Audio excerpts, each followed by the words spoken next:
Yo people, estamos de volta. Bora aí continuar a nossa série de vídeos sobre Flutter e Hyperpod. Para quem não me conhece, eu sou Antônio Nicolau e neste canal falamos sobre Flutter e o universo mobile em geral. Então, dando continuidade à nossa série de vídeos sobre Hyperpod, no nosso vídeo passado houve uma introdução, né, daquilo que é o Hyperpod, como trabalhar com ele. E falou-se de um provider, de um dos tipos de provider, que é o Feature Provider, um dos mais usuais, né? Porque enquanto desenvolvedores fazemos muitas requisições a APIs e afins. Então, um dos providers mais usados é o Feature Provider. E nesse vídeo vamos ver mais detalhadamente como funciona, os benefícios e tal. Então vamos ver tudo isso nesse vídeo. E para isso tem o mesmo projeto do vídeo passado, mas com algumas alterações. Um projeto Flutter bem basicão. Tenho aqui o meu main. Já adicionei o provider scope, né, que conforme vimos na aula passada. Precisamos adicionar o provider scope antes do nosso my app. É lá onde todos os estados do nosso provider estarão meio que armazenados e tal.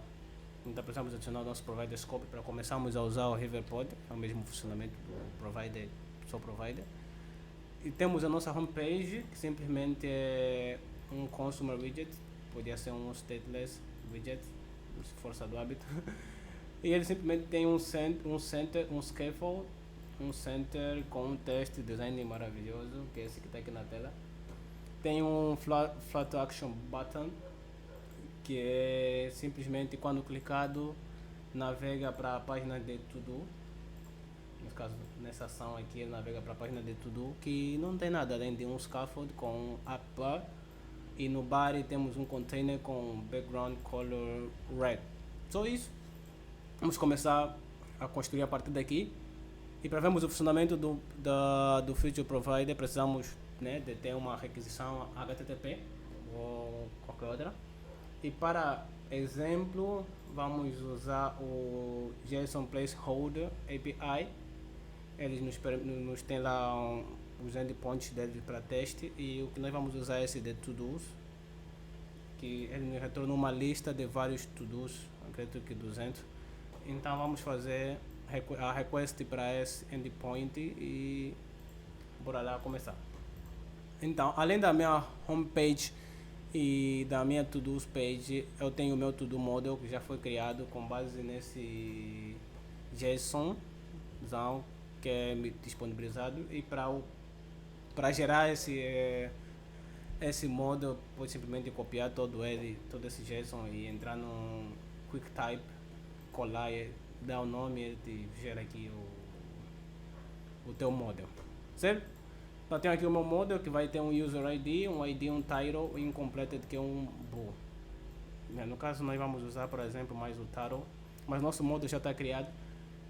Então, para começarmos a usar o nosso feature provider, conforme disse, vamos precisar de fazer uma requisição HTTP. Então vamos adicionar aqui o nosso repository, né, para dar meio que uma organizada. E vamos fazer a nossa requisição HTTP aqui. Vamos criar o nosso to-do repository. Vamos já importar o nosso HTTP.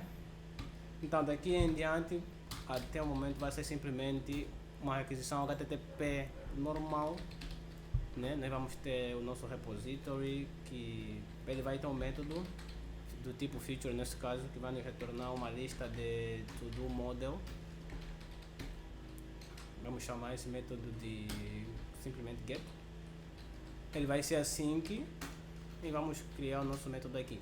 O que vai acontecer, né? Vamos ter o nosso response, que vai fazer um await do http.get, que essa requisição aqui para esse endpoint é get, né? O método passado é o get. Ele espera uma URL, vamos criar ela aqui, né? Tipo, o HTTP, a request HTTP é normal, né? Criamos nossa URL e temos o nosso endpoint, que nesse caso é JSON Placeholder To-dos. e colocamos aqui. E até o momento nós já, assim que a nossa requisição estiver feita, nós vamos ter o nosso response aqui bem criado. E vamos simplesmente checar se o nosso response.status code, né, que é o que nós queremos, é http status code.ok.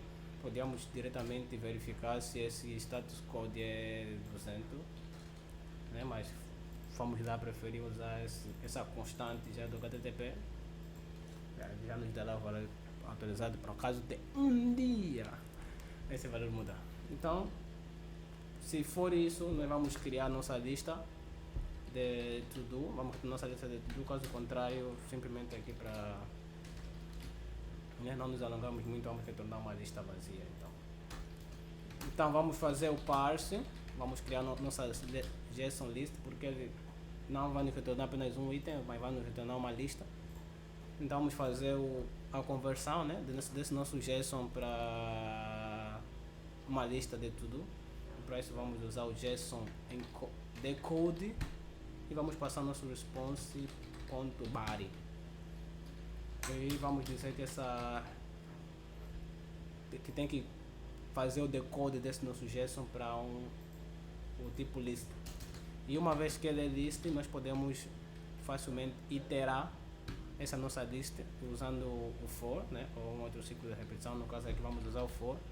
E para cada item na nossa JSON list, vamos fazer a conversão usando o nosso to-do model.fromJSON, né? Vamos passar um map string dynamic.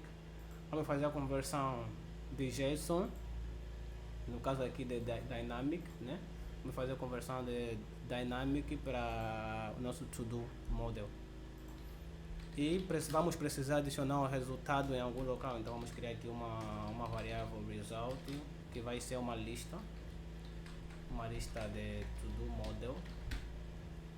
E para cada item dessa nossa lista já convertida, que é do tipo list dynamic, o que acontece? O nosso result vai receber, vamos adicionar lá o nosso to-do model, que é já para tratar a nossa conversão, ponto from JSON. E vamos passar o nosso item. Vamos dizer que ele vai ser string dynamic, que é o esperado. E até o momento, quando essa iteração terminar, nós vamos ter a nossa lista de to-do criada e simplesmente vamos retornar ela. E já está. Temos nosso to-do repository, temos nosso método get, que ele espera retornar uma lista de to-do model. Fazemos a requisição HTTP normal, get para esse endpoint do JSON placeholder. Se o status code for ok, ele faz o decode do nosso JSON para uma lista, iteramos a lista e vamos adicionando o dynamic, né, da nossa lista convertido para o nosso to-do model, e no final retornamos a nossa lista de to-do. Com isso feito, podemos facilmente começar a usar o feature provider, que ele vai acessar esse to-do repository e vai pegar o que tiver nesse método get, certo? Então vamos adicionar o nosso home state que fizemos na última aula, né? Vamos criar nosso home state, que é onde vamos adicionar o nosso provider e tal. E vamos criar o nosso feature provider. Conforme já vimos, a sintaxe para a criação de um provider é bastante simples. Aqui em Riverpod teremos nosso final, o nosso nome do nosso provider, vamos chamar ele, vamos dar-lhe a função que ela vai executar, nesse caso é getToDoProvider, que ela vai ser ela é um feature provider, né, já que se trata de uma repetição HTTP. Ele vai receber uma função que tem um ref, recordando que ref é o objeto que nós vamos usar para acessar o nosso provider em si. Ele tem um ref e dentro dessa função é onde nós vamos executar o nosso método HTTP, que nesse caso é um repository, tem o nosso to-do repository e esse nosso método get. Nós podemos fazer o seguinte, né, que é adicionar o async e dizer aqui que vamos declarar uma variável response, e esse nosso response vai fazer o await do nosso to-do repository e vamos acessar o método get e no final vamos fazer o return desse nosso response. Podemos fazer desse jeito, deixa eu ver aqui, vamos tipar aqui, né?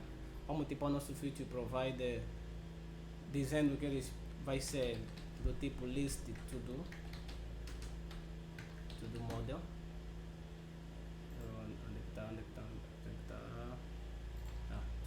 Já vamos dizer que ele vai ser tudo model e já não temos mais o nosso erro. Então nós podemos fazer isso desse jeito, né, que é criar uma variável como response ou to-dos e fazer o await do nosso to-do repository.get, ou já que trata-se de uma requisição HTTP, simplesmente damos o return, a nossa função, o nosso método feature e já está resolvido, nem precisamos do async aqui. E tá. Então dessa forma bem simples nós temos o nosso feature provider, que é esse, e facilmente podemos fazer a leitura dele na nossa to-do page. Então como podem ver aqui, get to-do provider, feature provider, o tipo, a função ref e retornamos o nosso feature que nós quisermos. Está feito. Na nossa to-do page, o que é que nós queremos fazer, né? Vamos ler esse nosso feature provider e apresentar os valores para o usuário. E para isso, nós em vez de stateless widget, nós temos o nosso consumer widget, que ele nos dá esse ref que nós vamos usar para fazer a leitura do nosso provider. Vamos criar a nossa variável todos assim, né? Na aula passada expliquei que o async é meio que uma nomenclatura, porque o objeto que ele nos retorna no final para essas requisições HTTP, feature e stream é um async value, então é meio que uma convenção. Ref.watch para nós lemos o nosso provider, né? Criamos lá o listen e passamos o nome do nosso provider, que no caso é nosso get to-dos provider. E assim bem simples nós já fazemos a leitura do nosso provider e o que nós vamos fazer agora é apresentar o resultado. Vamos usar os métodos para fazer o handling, para pegar os 3 estados da requisição, que é quando está fazendo o loading, quando tem dado ou quando tiver um erro. E para fazer isso, o nosso async value, que é o objeto retornado aqui, ele tem o método when, e esse método when ele tem 3 estados que nós podemos individualmente mapear, que é o data, que é quando tem dado, quando a nossa requisição retorna algum dado, error, para o caso de dar pau, né, dar algum erro, e loading, que é o estado de loading da requisição, quando a requisição não teve nenhuma resposta. Para o caso do data, ele vai nos retornar um to-do, uma lista de to-dos que nós já sabemos. Se passarmos o mouse em cima, ele vai nos retornar uma lista to-do model. E no caso do erro, ele espera uma função que tem o erro e o stack trace. E no caso do loading, ele espera apenas uma função. E nós vamos retornar o que nós queremos que seja apresentado durante o estado de loading, né? No caso, vamos simplesmente apresentar um center com um circular progress indicator e já está de bom tamanho para nós. No caso do erro, vamos tratar ele também. Vamos simplesmente retornar um teste, deu pau, e vamos apresentar o nosso erro, nesse caso é um object. E o que nos interessa é o data, né? No caso de ter dado, claro que tem outras tratativas que podemos fazer, né? No caso de ter dado e ser vazio, mas essa tratativa lá depende depois de nós, né? Mas para esse caso em si, vamos simplesmente retornar um list view builder, porque tem são 200 itens e precisamos usar o list view.builder para a questão de performance. E nós vamos ter um context e um index. No caso, vamos usar mais o index. O context não vamos precisar aqui para esse exemplo. precisamos passar o int count, que vai ser o nosso to-dos retornado. E no caso de o item da nossa list view, .builder vai ser um list style. Esse list style vamos adicionar um título e o título vai ser o nosso to-dos. Vamos acessar o nosso to-do retornado no data, esse to-dos aqui. No index atual, vamos acessar, vamos mostrar o title. E tá. Então quando nós rodarmos, né, o nosso exemplo, está pesado, está meio pesado aqui. Deixa parar e rodar de novo. Então, quando nós rodamos o nosso exemplo, o que vai acontecer? Nós vamos ter o nosso get to do provider. Ele vai acessar o nosso to do repository, o nosso método get, que faz uma requisição a HTTP. E enquanto ele vai fazer esse mesmo acesso, nós aqui podemos fazer o handling dos 3 estados da nossa requisição, que é on data, on error ou on loading. Por acaso de tiver a processar, nós simplesmente mostramos um progress circular indicator. Se der erro, mostramos essa mensagem. E no caso de ter dado, nós mostramos o nosso list view.builder e apresentamos cada item da nossa lista, nesse caso o título.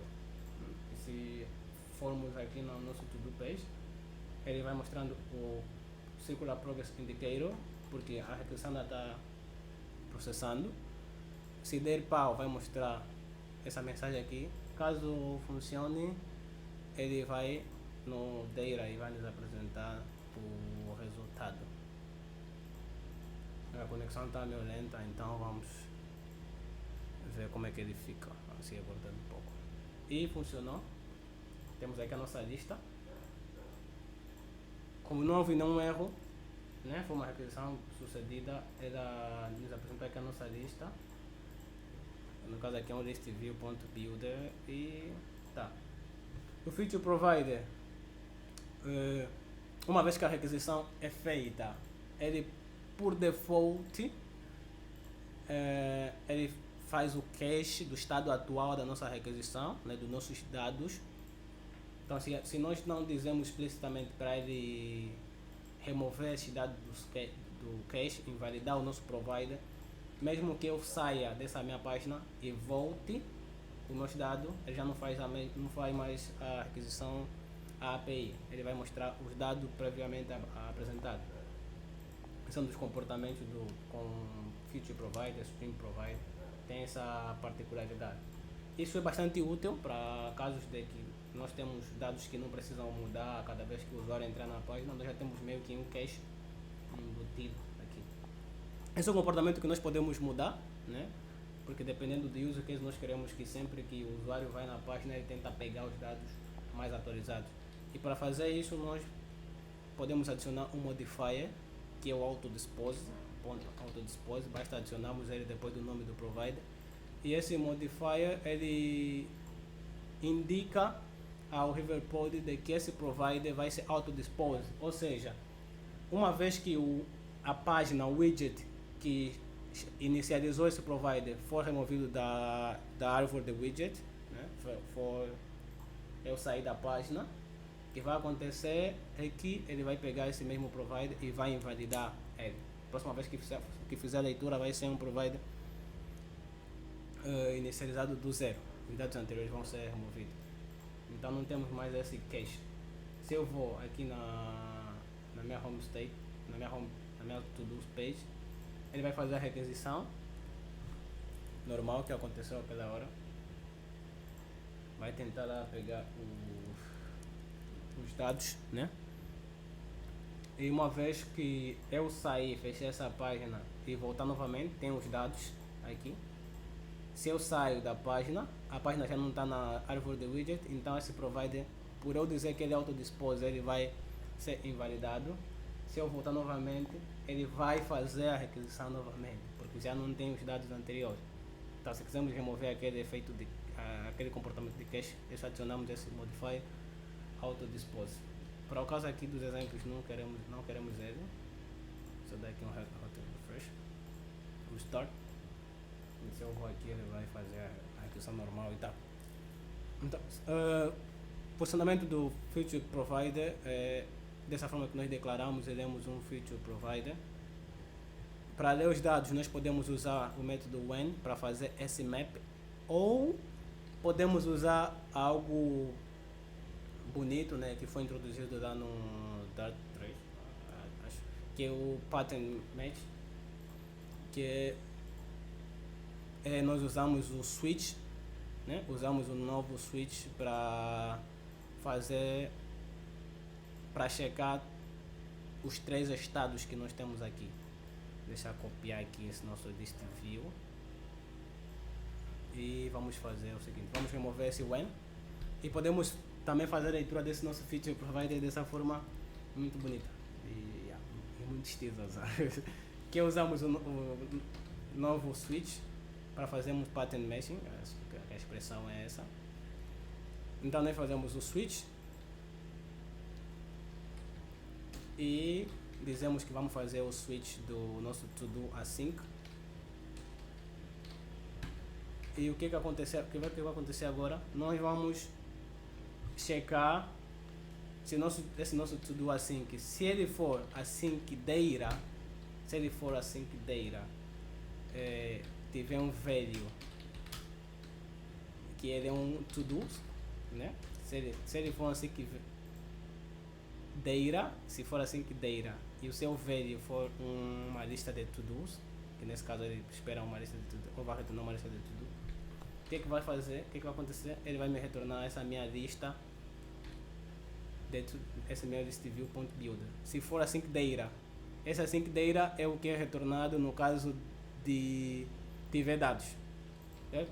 Se ele não for um async-deira e for um async-error, que ele aqui no caso espera um error e um stack trace.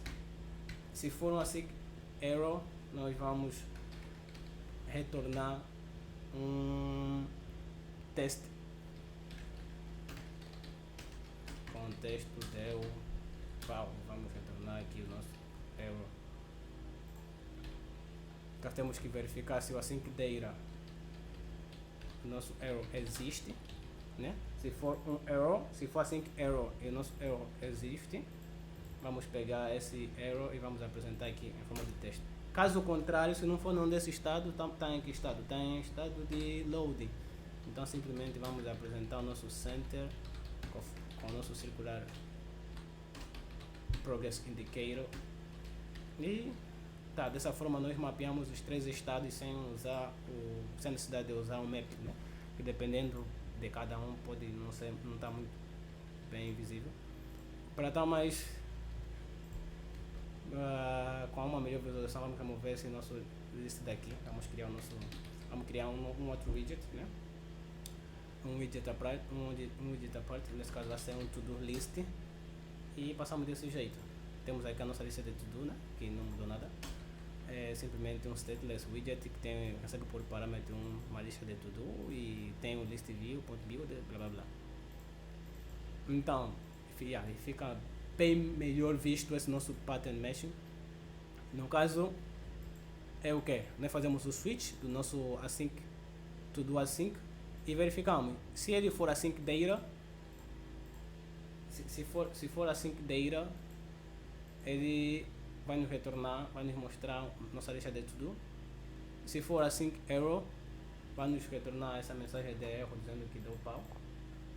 Se não for nenhum desses casos e no default, quer dizer que a requisição ainda está a ser processada. Então vai nos mostrar o nosso center circular progress indicator. O que aconteceu aqui? Quando fui para essa lista de to-do, como estava a processar, não era async-deira, não era async-error, ele veio aqui mostrando o circular progress indicator e uma vez que houve dado, ele mostrou a nossa lista de to-do, que é essa que nós temos aqui. Então, essa é uma forma muito boa. Eu particularmente gosto, dependendo do local, né? Gosto de usar esse pattern matching para simplesmente mapear, porque eu posso ter outros padrões aqui posso querer verificar se o meu async data. Eu tenho casos em que a async data foi disparado, mas não tem dado. Então posso verificar aqui se o has value for true, então ele vai mostrar esse to-do list, né? Aqui nesse caso já foi validado por esse caso anterior e tal. Porque esse caso é meio que valida todos os casos gerais do async data. Eu posso verificar se has data, se is loading for true. Eu posso fazer vários mapeamentos individuais e vou apresentando comportamento individual para cada mapa. Então, são essas duas formas muito boas de fazer a leitura desse feature provider. Muitos só conhecem a primeira, que é usando o when para mapear os dados. Então, tem mais uma interessante, que é usando esse switch para mapear esses padrões aí. Então, é isso. Espero que tenham gostado dessa aula sobre Feature Provider. E se restou alguma dúvida, deixem aí nos comentários, interajam com o pessoal. E nos vemos na próxima aula.